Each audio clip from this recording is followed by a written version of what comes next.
अगर आप गरीब पैदा हुए तो ये आपकी गलती नहीं है, लेकिन अगर आप गरीबी मर गए ये आप ही की गलती है। बिल गेट्स की कहावत कौन है ये? बिल गेट्स आज दुनिया में कुछ भी खरीद सकते हैं। बिल गेट्स कोई द्वीप टापू तो छोड़ो, पूरा देश खरीदने का सामर्थ्य रखते हैं। बिल गेट्स एक ऐसे व्यक्ति जिनकी पूरी की पूरी धन संपत्ति बांट दी जाए तो पृथ्वी पर हर इंसान के हिस्से कई हजारों रुपए आ जाएंगे। बिल गेट्स दुनिया के उन 3 लोगों में जिनका पर्सनल नेटवर्थ $100 बिलियन से ज्यादा है, लेकिन इतना बड़ा अरबपति होने के बावजूद अपने बर्तन वो खुद धोते हैं। बचपन के अंदर उनके पास एक सेकंड हैंड होंडा गाड़ी थी, गाड़ियां कभी नहीं थी, लेकिन अभी रिसेंटली उनसे किसी ने पूछा आपके पास कितनी गाड़ियां हैं, तो काफी देर सोचते रहे, बोले एग्जैक्टली तो याद नहीं है। बिल गेट्स का इंटेलेक्चुअल लेवल इतना अच्छा है कि अपने शुरुआती दिनों में उनके पास एक इंटरव्यूअर आया और उनसे उनके इंटरव्यू में पर्सनल सवाल पूछने लगा, आपकी मां कैसा फील करती होगी, आपके पिता कैसा फील करते होंगे।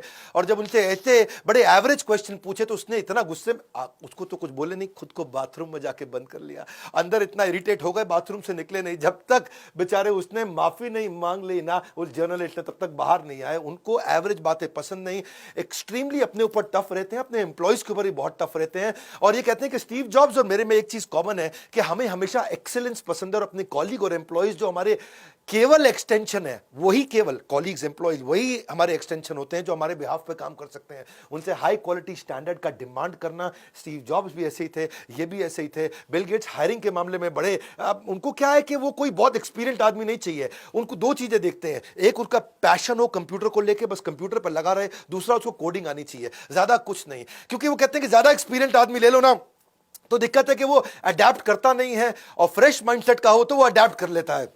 2 चीजें पक्की हो, कंप्यूटर से उसको प्रेम हो और दूसरा कोडिंग उसको अच्छे से आती हो।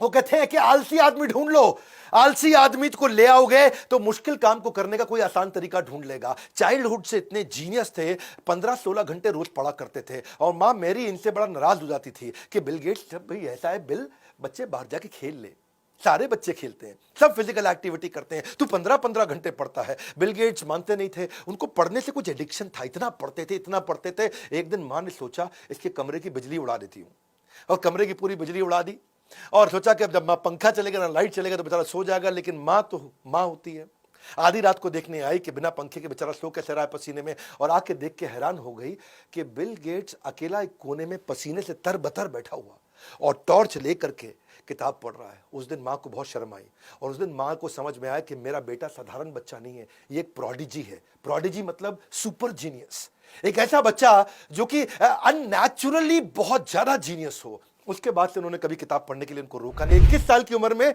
हार्वर्ड छोड़ के उन्होंने माइक्रोसॉफ्ट शुरू करी। 31 साल की उम्र में दुनिया के सबसे यंगेस्ट अरबपति बने। 13 साल तक लगातार वर्ल्ड रिचेस्ट रहे, 1995 से 2007 तक लगातार वर्ल्ड रिचेस्ट रहे। और इनफैक्ट फोर्ब्स ने 23 दफा दुनिया के सबसे बड़े अरबपतियों की रिपोर्ट छापी, और 23 में से 17 बार दुनिया के सबसे अमीर आदमी बिल गेट्स को ही बताया। इनकी एक कहावत है, वो क्या है? अगर आप आगे रहना चाहते हो तो आगे की सोचो। अंग्रेजी में क्या बोलते हैं? If you want to get ahead in business, think ahead.